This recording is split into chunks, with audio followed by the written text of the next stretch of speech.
Hey there, welcome back to a brand new video. My name is Musa Jallo, and in today's video, I'm gonna be reacting to a video by Noah Bayer, and the video is entitled "I visited South Africa's most dangerous neighborhood." Like, I don't know how I feel about this title because I feel like danger is like relative to where you're from. Being from Oslo, for example, if I go to like Paris, I'm like, oh, it's so dangerous in Paris, because Paris have like way more people living there. It's like a bigger city. There's like, of course, people pickpocketing and stuff like that.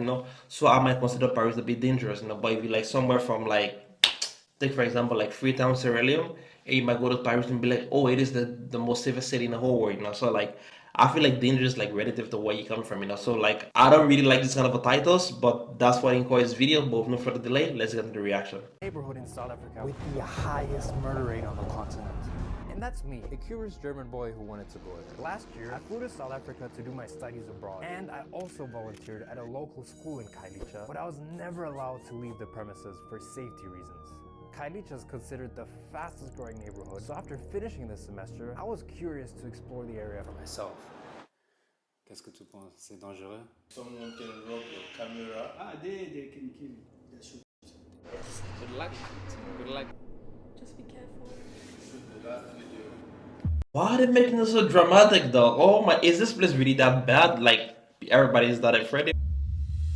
Khayelitsha is mainly populated by people of the Xhosa tribe. And for the last year, I've been taking language classes in Xhosa. That's an African clicking language, which is very unique. Molweni, Ninjani.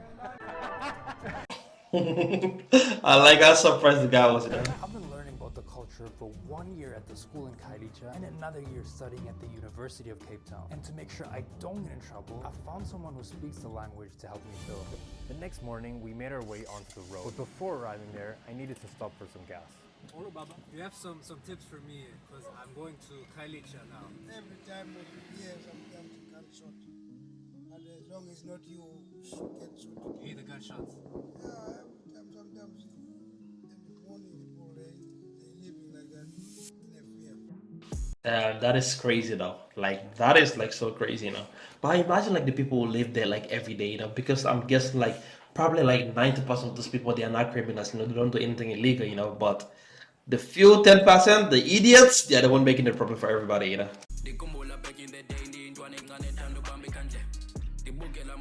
As we drove through Khayelitsha, I noticed a bunch of food stands alongside the road, and I thought these would be a good place to start the day. Good morning. Ninjani? Siyaphila kunjani? Ndifuna uzama. Ufuna uzama? Ndifuna uzama. Yintoni le? Chicken feet amancane. How much? How much? Rand, 1 rand. As I was waiting for the food, Oh, they eat chicken feet also in South Africa though. We eat it in Sierra Leone, Guinea, and Liberia. They eat chicken. Oh my god. Some people from East Africa, they think chicken feet is disgusting. But I'm telling you, it is one of the best part of the chicken. and approached me from behind.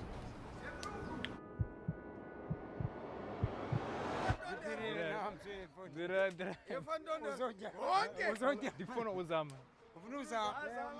But it turned out those people were just happy to see a stranger visit their home. Uxolo. In Xhosa culture, to get circumcised and learn traditions that are only shared amongst other men. And this kind gentleman offered to take me there. To Indab. Ngomso. Ngama lam kuNoah. Noah. Noah. Dennis Noah. Oh my, I'm really proud of his Xhosa, by the way, though. I don't know if that's good or bad, but at least he sounds pretty fluent and it sounds like he understands the people.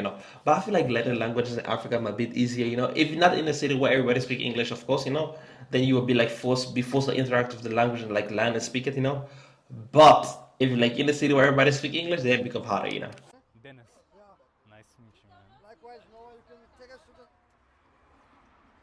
It's like chicken wings, basically. It's like chicken wings, just chicken feet. The breakfast of chicken feet left me kind of thirsty. And Kosi, man. So after Dennis helped me wash my hands, Thank you. I went on to look for something to drink. Beer. Beers. And after this first pleasant encounter with the locals, I felt more confident meeting new people. I was looking for someone who could tell me about the area and help me understand why you hear so much bad about it on the news. Deadly shootings in the area, which left 11 people dead and several others seriously injured. 4 men were shot in Khayelitsha. Yeah, that sounds like a war zone though. Like, But it's the media though, maybe they're always accurate, I don't know. But it's crazy though. So I bought a beer and sat down to chat to some locals.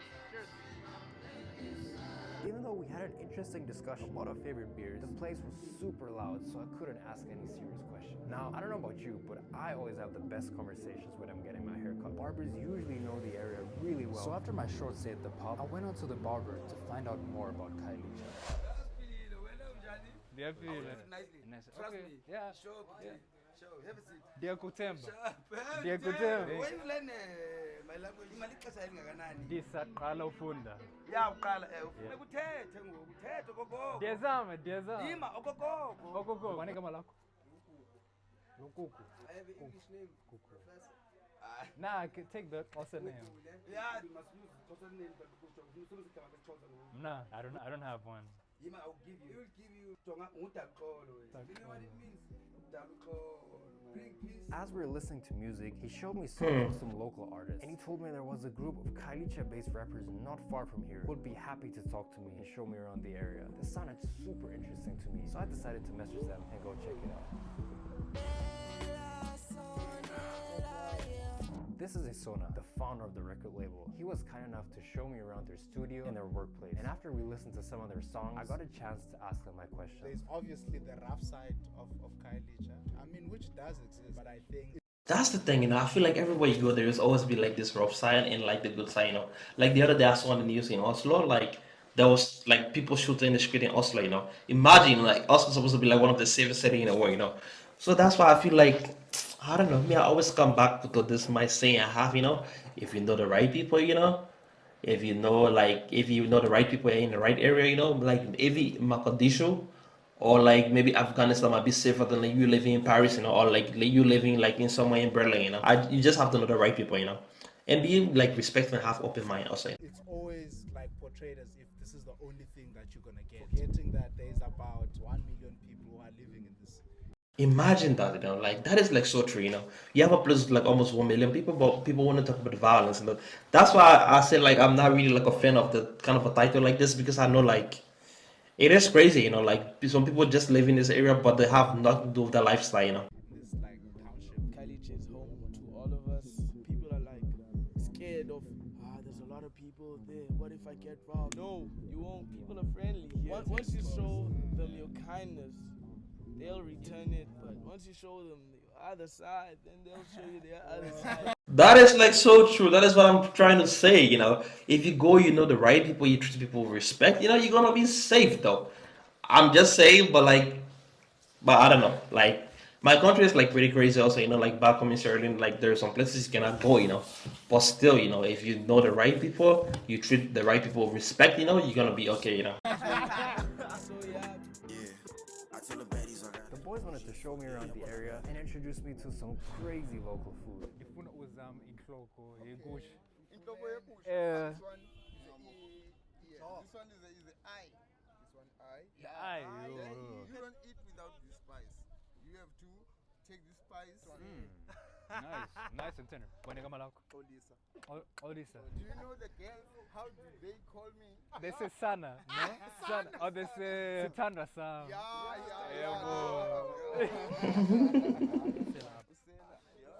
and granny. There was still lots for me to discover, and just before I left, I actually saw something I never expected. After COVID hit, a lot of the people couldn't afford rent, so they just started occupying whatever space that was available. Places like this, they got COVID names. So one of the areas is called social distancing. There's one called Oh my god. Social distancing vaccine, another one called sanitizer. Social distancing vaccine sanitizer.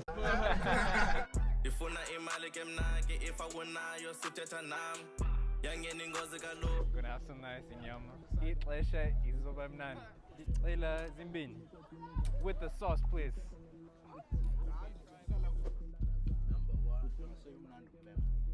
Mnandi umbengu. Yeah, we were quick. I went on to explore some more, spoke to more people, and even visited a sports club that I heard about on campus. In the townships where there is no physical activity after school, we happen to be the first club to have this sport called judo. Before my trip here, I'd expected to be met with violence. What I found was positive and ambitious people, and I was welcomed with open arms. I'm telling you, man, like places like this that people say is like the worst place it can be, you know. That's why you meet like some of the nicest people, you know. I said it before in the video, like probably like 90% of the people who live here are people who are like hardworking, trying to make life for themselves, you know.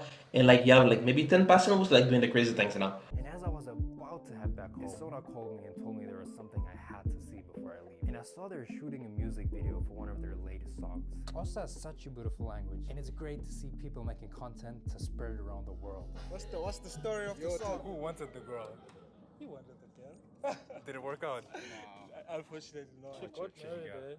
Yeah, she got married. What is better? She got married, but you got a song out of it. So you're getting paid, boy. We getting paid.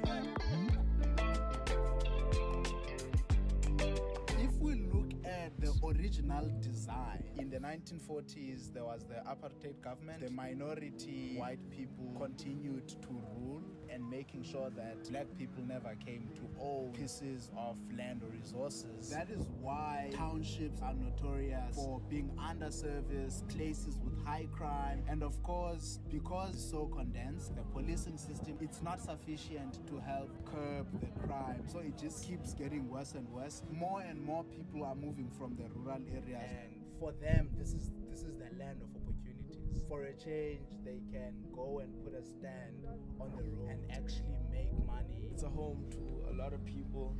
Khayelitsha, so yeah.